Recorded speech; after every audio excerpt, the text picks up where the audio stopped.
Cole style, Cole style, Cole style, Cole style. Martin, Martin. What up, party people? It's your boy DZ here. DZ does it. The Martin reunion. If you didn't see it, spoilers. Go watch it. Come back. Watch this video 3 times. If you did see it, watch this video 3 times. Matter of fact, watch it twice. 2 times. Without further ado, let's get into it. Affion came in with the purple, silky smooth, pimp prom outfit on. Had his ankle bone showing. He was looking smooth. Tisha Campbell, aka Gina, came in.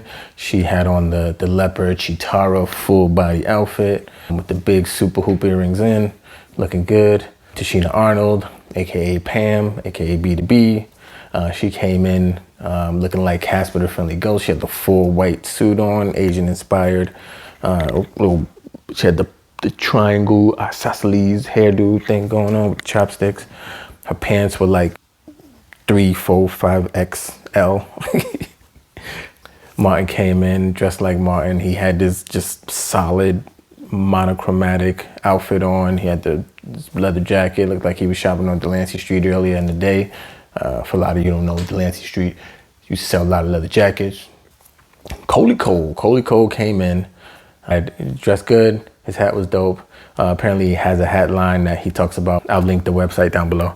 He said for years and years people were telling him to create a hat line and he just wasn't doing it and then he finally did it. So that one of the hats that he is wearing is one of the hats from his line. In the show, hats were a big part of his outfit, so he had some crazy hat on. So one, Cole style, Cole style, Cole style, Cole style, Cole style, Cole style, Cole style. Let's go Knicks. Cole style, Cole style, Cole style, Cole style.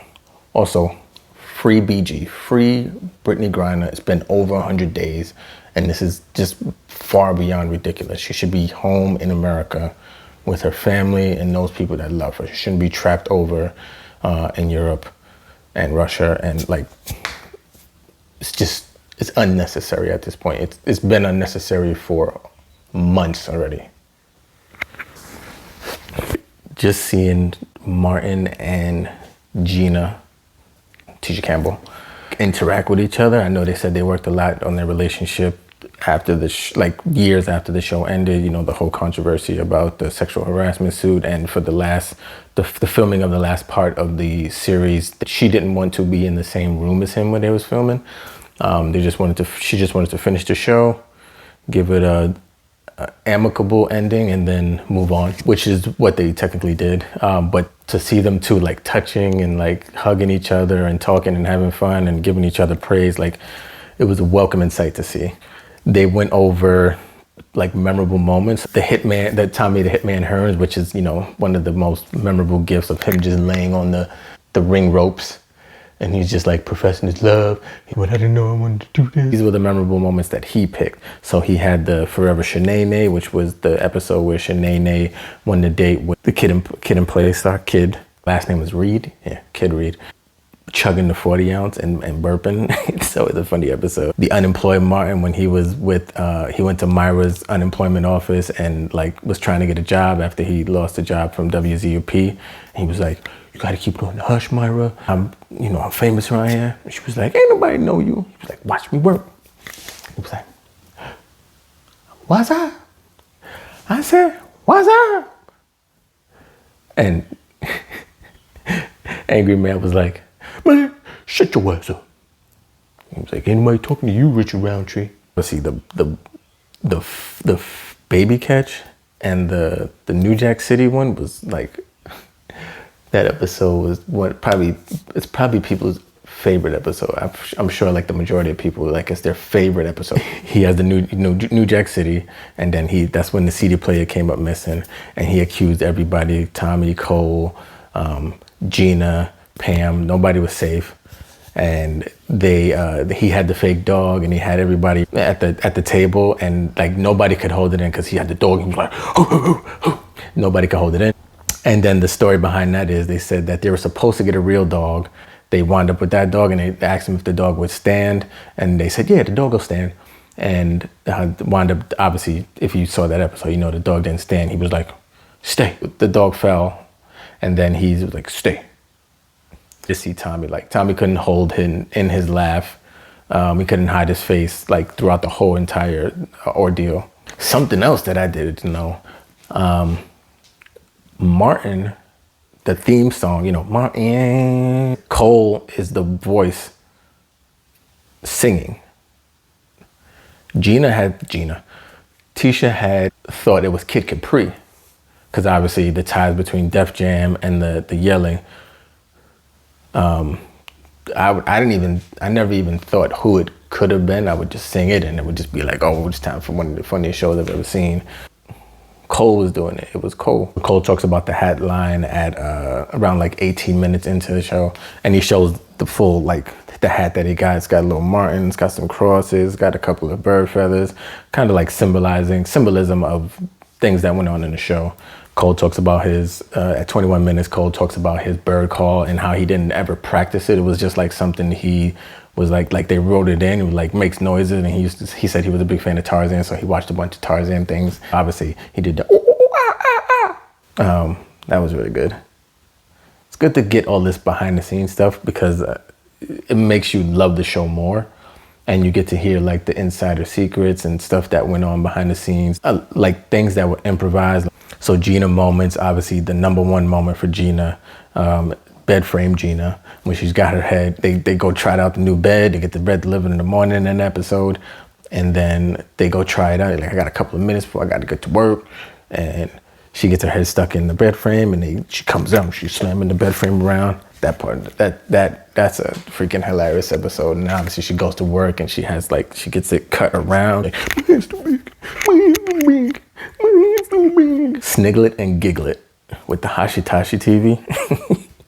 Hashitashi. He goes and buys a huge TV, and he gets it in the house, and it has like this big old like joystick remote, all these buttons, and it literally looks like a physical arcade. Like they cut off the top of the arcade from like Street Fighter or something. It has like joysticks and shit. She talks about in that Tisha talks about in that episode, she had this, like, for the whole first season, she had like Janet Jackson voice, because she was trying to figure out the girlfriend aspect of her character. So she was trying to figure out that voice. And she said she had like this soft, like Janet Jackson voice. They talk about like the quotable, you go girl, WZUP, or what's up? Bruh Man, Fifth Flow. And the actor that played Bruh Man, he popped in, took him like 30 seconds to get through the window. He got extra thick, more thick than he was fitting into Martin's small clothes. But he talked about how like it came about, the Fifth Flow, because it was originally him that was doing it, and he said Fifth Flow, but he had it like this. So Gina was always laughing and so Martin was like, what are we all laughing at him? And then they explained to him like what he was doing, and he was like, oh, I can't see it. You should turn it around like this. It's history. Bruh Man, Fifth Flow. Just trying to get a salmon, nothing, chilling. Rhythm spoons. We sell him the soup, but rhythm spoons. And that's when he tried to poke him in the eye. Martin tried to stab him in the eye with the finger. Stepping easily. You say get the step, and you just think of Martin like, get out my house, get out my house. They talk about Martin and Gina's moments. The Martin workout episode where she was like enticing him with all the good food and his mama biscuits. He was like, what's that in the oven, Gina? No, my mama biscuits. No, my mama biscuits. And then every time she does it, she's like, the vacation possum fight. I wish they would have put that in his best moments when it was Pam, because that was when, you know, when they team up, it's just super like top tier. Them two going back and forth, especially when they go back. Like I go on YouTube to watch like Pam versus Martin. Like they have different compilations, and it's like Pam versus Martin 1, 2, 3, 4, and I just watch them, and I just crack up because they just have such great chemistry, and they go at each other's heads. And it's just funny, like, see, even if you see Martin break, makes it even funnier. Like if he turned his head or something, like we represent the Lollipop Crew and the Inside Private Eye stuff, and the other one where she was like making the and he literally has to like snap his own neck to try not to laugh. The Fire and Desire song was also a great moment. That was a great episode. When he starts singing and then she just comes in and he's like wiping away his tears and the heartbroken is over and they like sing to each other. Such a good episode and such a great ending to an episode. Not many shows have a get back together situation like that. Like, that's top tier. Then at the 40-minute mark, they start talking about Tommy, R.I.P. Tommy, about him, obviously, number one, not having a job, GTD. Shout out to Toby, who put that in one of his songs. I'll link that song down below. They did a eulogy for him. It was a beautiful eulogy. Everybody came up. They said different things real quick. His family came up, his wife and their 2 kids. Coincidentally, his wife's name is Gina as well. It was really nice. They had a change of clothes. They were in Nipsey's. Everybody wore black. It was very somber, but they sent him off good. They talked about him as a person, him as an actor, him as a family man. It was really good. Leandria Johnson, and she sang that song beautifully. At the 53 mark, they start to go over the Martin characters. Bob from marketing, Otis, Martin's mom, who's one of my favorite characters. She still has the mustache. So, you know, sometimes you get like a grandma who still has a mustache or an older mom that still has a mustache. But my favorite character, Shanae's number 1, Otis is number 2, Jerome is number 3. Brumman did have those LeBron 16 Martin edition joints, and I wasn't able to get those joints because they're the LeBrons that I wanted, and they were Martin too, and like the shoestrings, the colors, all dope. The musical guest stars like Outkast, when they were at the Players Ball with Jerome, that's one of the best episodes. Outkast is my favorite group, so it was just a perfect, like the favorite show in my brain, and my favorite group together. Jodeci and Martin, when he was on the Varnell Hill, when he went to LA, he said that was unscripted. Like, nobody knew he was coming out. Like, he just decided to come out, and then all that they did was unscripted. So that was great to know, because that made that even better. Because you think sometimes like things like that was written, and it turns out that it wasn't. Knowing that was all improvised was dope as hell. And then, of course, one of my other favorite artists, Snoop showed up, and he performed Gin and Juice in Nipsey's later on at the end of the episode. And just the versatility of the show, like the reunion versatility matched the versatility of the show. Like, they had gospel on, and then they had Snoop Dogg singing Gin and Juice. They had Brian McKnight who popped up, and he was singing in that super emotional episode where Gina got proposed to by Martin in the park. Nipsey popped up, and well, all right. He even had his own catchphrase. Tommy Davidson popped up, and he came in as Varnell, and he was like, he killed it. He brought the energy.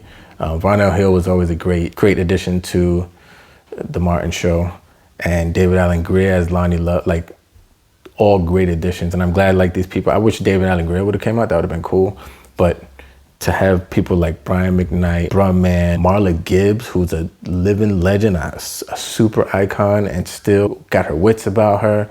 She moves a little bit slow, but she's still moving. She said, I woke up and I got up. Like, that's all you can ask for. Could you imagine like Jodeci would have showed up? That would have been freaking crazy. Pam versus Martin. In my head, as I'm thinking, I was comparing it to like Jefferson and Marla Gibbs when they would go back and forth. Like, if you think about it, even though I didn't really watch that show that much because I'm not that old, you see them like go at it. It's just like, oh, that's Martin and Pam right there. Like, that's perfect. But all in all, it was great. I wish they would have had more moments, even though I watch the show all the time. Like, I still watch it all the time. I watch that. I watch Wayans Brothers, Fresh Prince. I like compare something that was like Martin to like something that was Fresh Prince, and it'll be like, oh, like Tisha Campbell was on both episodes. She played love interest on both episodes. She obviously was on Martin as a co-star, but she was on Fresh Prince and then get locked in the basement and she starts taking off stuff. She hands him the nails. Tracy Morgan popping in. Hustle Man was also a great addition. Him saying a little something. He wasn't there in person, but he had a little snippet, a little pre-recorded snippet that they played. All in all, it was good. I mean, it was 90 minutes. I wasn't expecting like for them to hit every single thing of every part of every episode, but I would have liked a little bit more moments just because I like to see that stuff and it makes me laugh. I wish they each would have picked their favorite moments, like Cole would have picked his favorite moments in general in the show, and Pam and Gina, they all would have picked their favorite moments. But I loved it. It was good. All right, party people, this is your boy Deezy signing off. If you like this video, like and subscribe. And yeah, peace.